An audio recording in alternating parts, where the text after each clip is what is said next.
Hey, what's up guys? It's Sebastian Castillo here. In this video, I wanted to just take a moment to reflect on what I said a year ago in my video.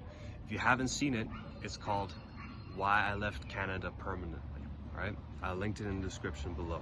And it got a lot of views and it's growing month by month because of the sheer amount of people who are either in Canada and they want to get out, or they're just curious about people who have left Canada and why this would be.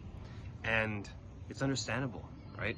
For years and years and years, most of the world has been conditioned with propaganda to believe that Canada's this incredible first world country where everyone's, enjoying equal rights before the law, where everyone's able to work and make their way through life and possibly even achieve financial success and all sorts of different wonderful things, right? That's obviously not the case. I've said my piece in that video about why I left and the reasons why a lot of other people leave, and you can just check the comments to see why people agree and how many people agree, right? Now, in reflection, 1 year later, I stand by everything I said, but I'm sure a lot of you are curious as to how my life has turned out after making this huge decision, right? What kinds of problems I ran into, how I resolved them, and how I'm getting by now. So let's rewind. I left in the end of October 2020, right before the American presidential election, because I just had a feeling, my gut was telling me that things were just gonna get worse, and they definitely have, all right?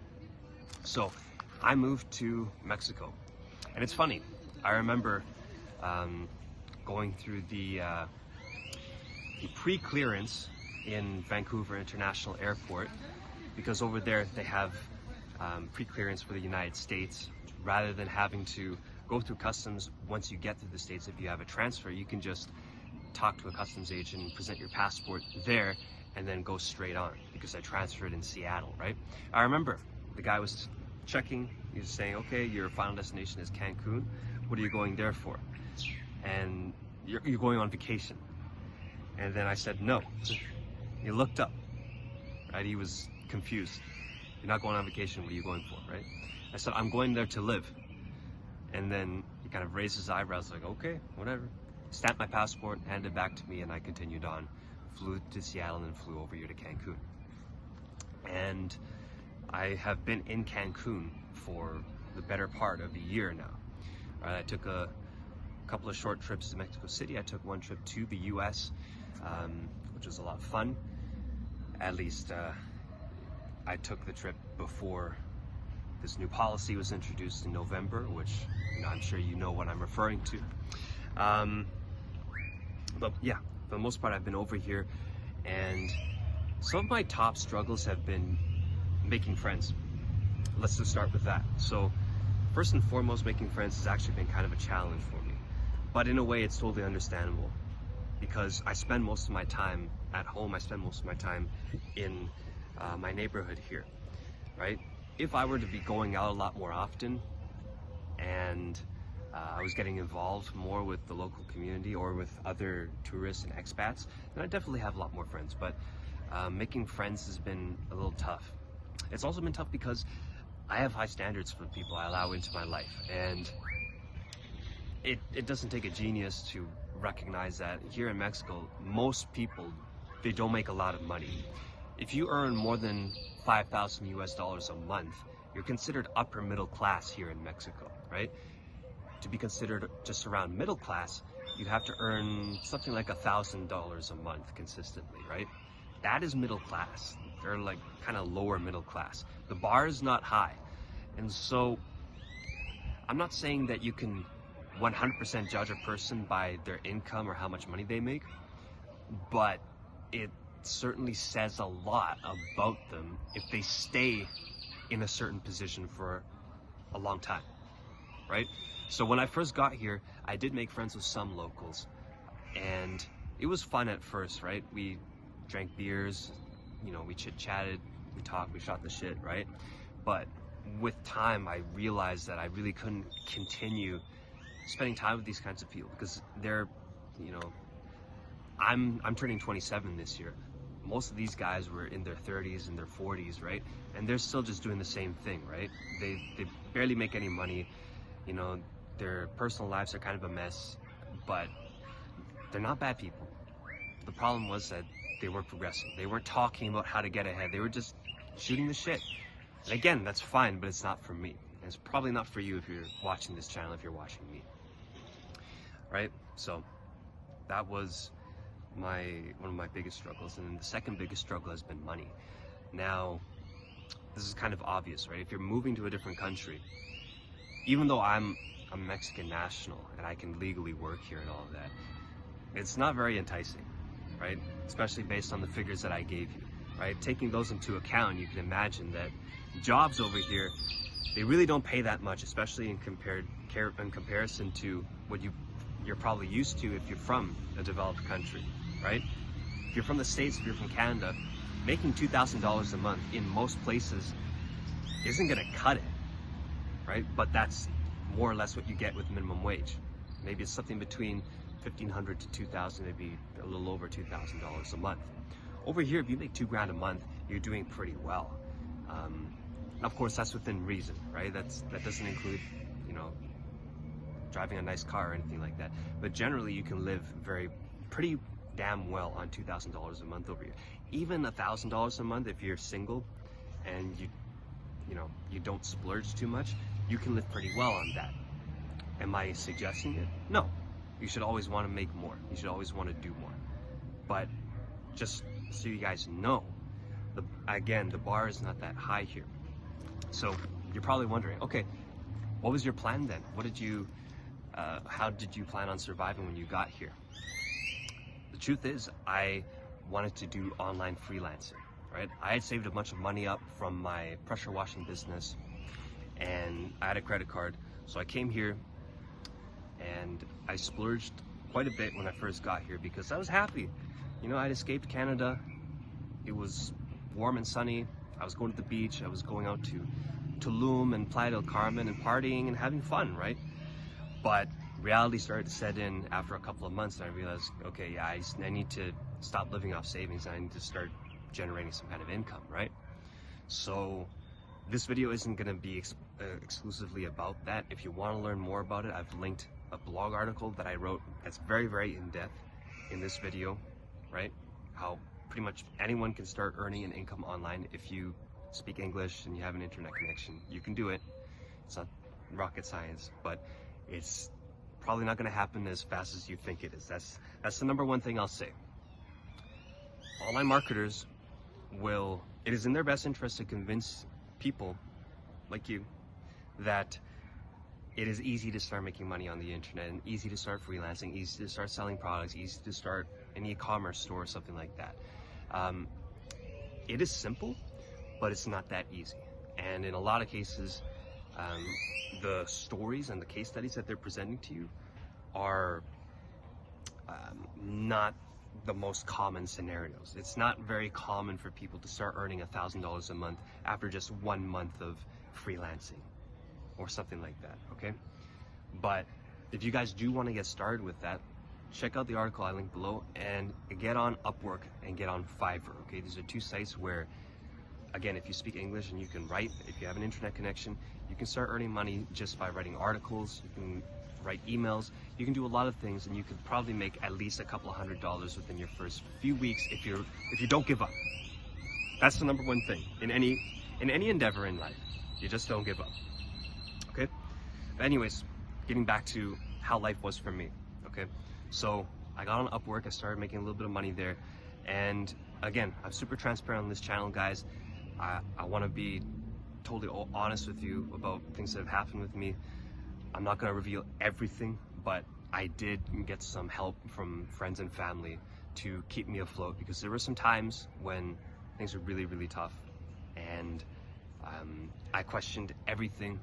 I was super doubtful and I even contemplated suicide because of the decisions I made, because it was just so distressing to be in a position where I didn't have enough money to cover my bills, right? I've never been in that position before.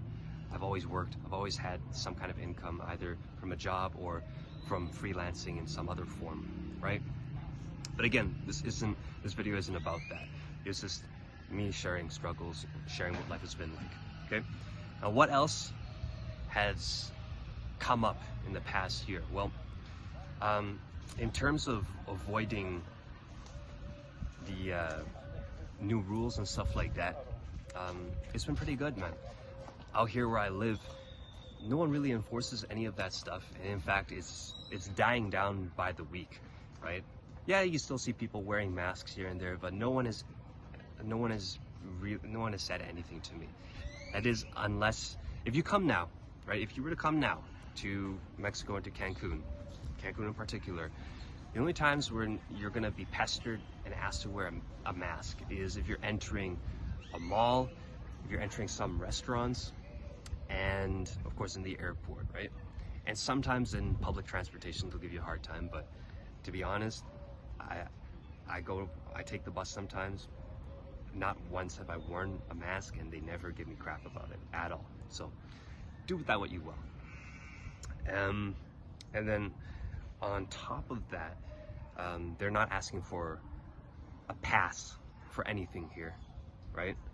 Although I have heard some people telling me that some employees at certain hotels need to get it in order to be employed there, but you know, don't quote me on that. And then apart from all of that, apart from struggling to make friends, struggling to earn an income, and then getting around all these rules, life has just been very tranquil, right? As I said earlier, you don't need a lot of money to live very well over here, right? So for me, the house I'm living in here, in this gated community, which as you can see, it's, you know, very tranquil. It doesn't cost me more than $300 a month to rent this place. And then in terms of feeding myself, I have quite an appetite. I like to eat well, so I spend quite a bit of money on food. So I could spend anywhere between, to be conservative, $250 a month, but if I'm really splurging, if I'm really eating well, $400 to $500 a month. And that's with eating out here and there as well, right? Then we factor in internet, that doesn't cost me more than $30 a month, and it's fiber optic, high speed. And then my phone bill doesn't cost me more than $20 a month, and that's with data and a talking plan that gives me unlimited minutes to the States and Canada and in Mexico, right? So overall, life is really not that expensive over here. The trick is firstly getting over here, because I know that there are a lot more restrictions in place now, and then secondly, staying here, because you may have heard that the Mexican government is cracking down on tourists now, right? Whereas before, most people from most countries would get a 180-day tourist visa, right? It's about 6 months. Now, they're not always giving that out. Sometimes yes, but usually what they're doing now is when you get to the airport, you present your passport, they ask you how long you're planning to stay, and then they will give you only up to those days. And sometimes they might actually give you less. This is what I've read in one of the Facebook groups I'm a part of, right? So be very, very careful with that kind of stuff, right? Now, I'm not recommending anyone break the law. I'm not recommending anything of that nature. But if you do want to stay past the date of expiration, then there are people who do that, and there are people who tend to get off relatively scot-free. They just pay a fine and then they're good. Again, not recommending anything of that nature, nothing illegal. So then the question is, should you come to Mexico right now? And is it still a relatively free country? I can't speak for the whole country. I know that I don't recommend going to Mexico City because compliance over there is still pretty high. And of course, in any city, you're gonna find that the propaganda is a lot stronger. But out here in Cancun, especially where I am, where I'm not in the middle of the city and I'm not even close to where all the tourists are, like I'm one of the only Mexicans of European ancestry in this entire area, in this entire neighborhood. It's pretty good. It's a nice place to get away and just do your own thing, and catch up on some reading, make some YouTube videos like this if you want. And if you're really ambitious and you make money on the internet and you save a lot more compared to what you probably would if you were back home, because taxes and living expenses are so much higher in places like Canada and the United States, blah, blah, blah, right? But anyways, don't want to make this too long. This is a retrospective, just a reflection on how the past year has treated me. And if you have any questions, absolutely let me know. Like I said, I've got some links in the description for you to check out if having this kind of lifestyle actually interests you, if you want to learn more about it. In any case, I wish you all the best, no matter what you decide to do. And yeah, that's it for today. Take care, guys. Peace.